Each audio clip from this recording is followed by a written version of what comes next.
today we've got a bit of a job to do with this. I took it for a bit of a drive to have a bit of a test fly of my new drone. Well, the test track that I drove on, they've intersected it with another track, and they left the camber on the intersecting track. So I hit about a 1 foot step at about 40 k's an hour. So consequently I bounced this thing and hit the bump stops. You can see that in this little clip.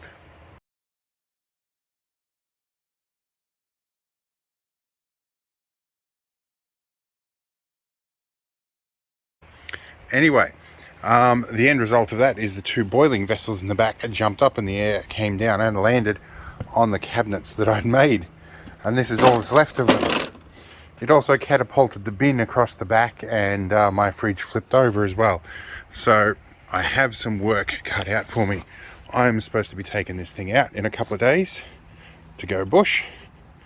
And my cabinets in the back are shagged. And I've got spider webs in the keyhole. Spiders are having a good year this year. So I did a bit of cleaning up. I've had to strip the bed and clean the sheets and stuff. A lot of this stuff is a bit worse for wear. The boiling vessels are okay. The fridge I managed to piece back together. It had a bit of a busted hinge, but it still works. So yeah, and all the other stuff that fell out of the cabinets out of here fell down.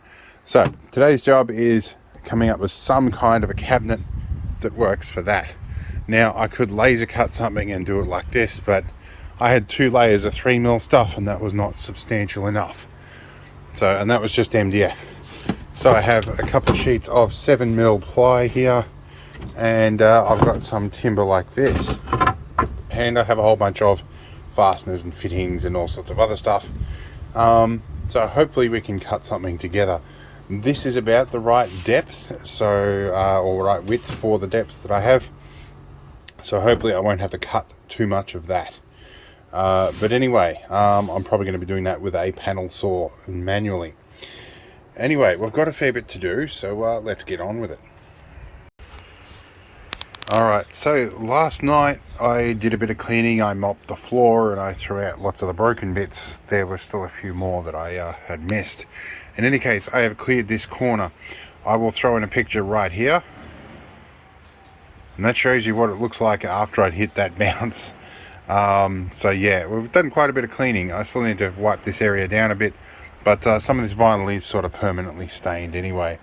But we'll give it another wipe down.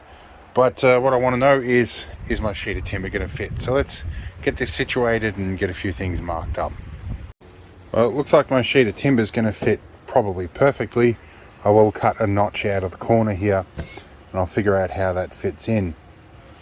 Or I could just leave it this depth and I can tuck some stuff down there, which might be the easier way to go. I also need to consider how the door sits up against that, which I think there's a recess around here that we can deal with.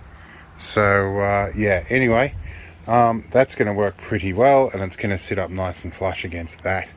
I think for simplicity, I'm not going to bother knocking that corner out. I think I'm just going to make it out to about here and make a fairly simplistic design because it needs to be done quickly. So let's see if we can get a measurement here. Now I've got my sheet marked out with the length I want to cut, and I'm trusting that the timber I've bought has been cut straight, because that's going to be my straight edge. This doesn't feel very straight, but I did measure it carefully. And that's why your eye can be deceptive. Alright. There's our cut mark. I'm going to go get the panel saw and see how we go. Alright, so I've decided to record, so naturally it started raining. We'll just have to deal with it, I guess. Now the number one issue I have with panel saws is getting them started.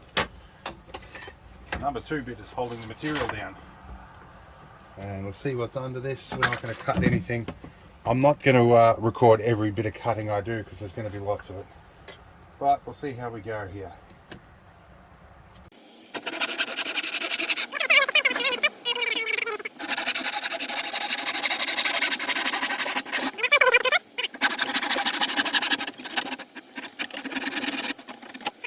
I'm starting to track off my line a little bit here, so hopefully I can bring it back in again.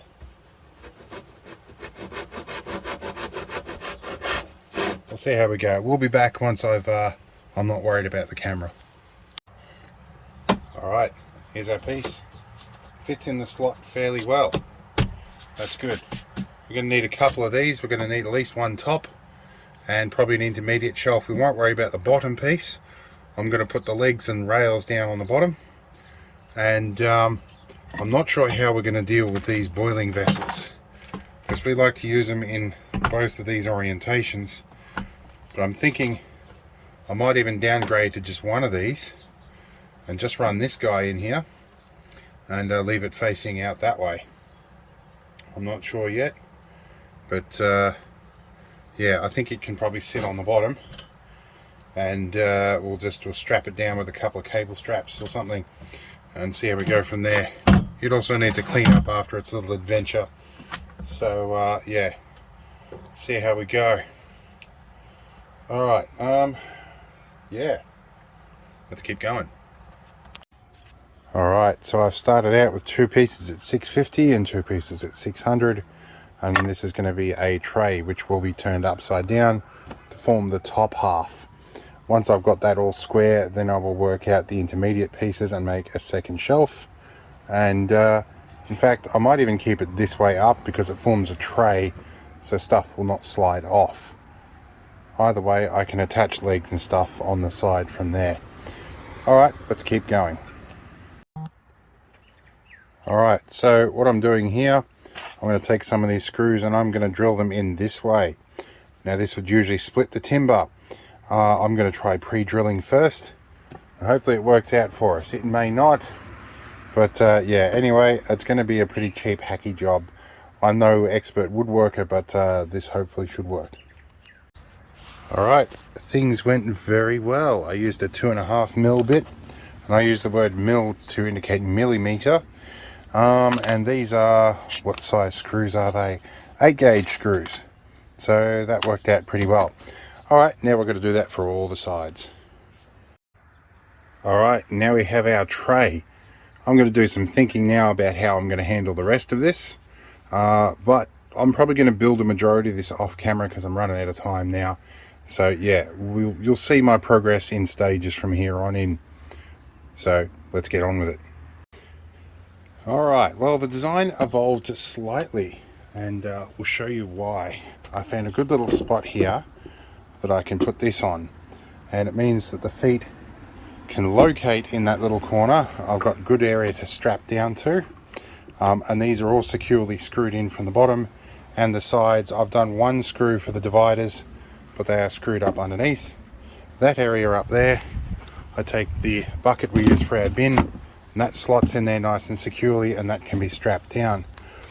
I'm thinking about building vertically here or getting a set of little Bunnings drawers and whatnot, but it means even for the short term, loose stuff can go in here and it's not going to slide around as much, so that somewhat helps.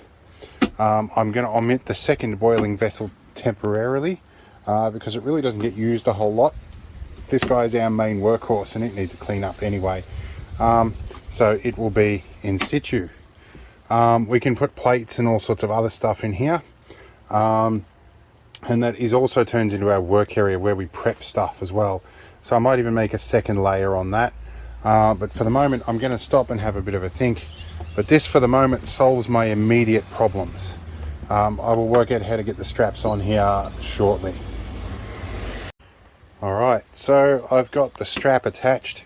I've just whacked a self-tapper through here.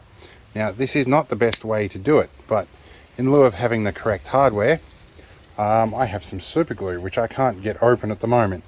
Anyway, I'm going to dribble a bit of super glue around this, and it will pretty much react exothermically with this and create a nice solid section around there so the weave won't pull apart.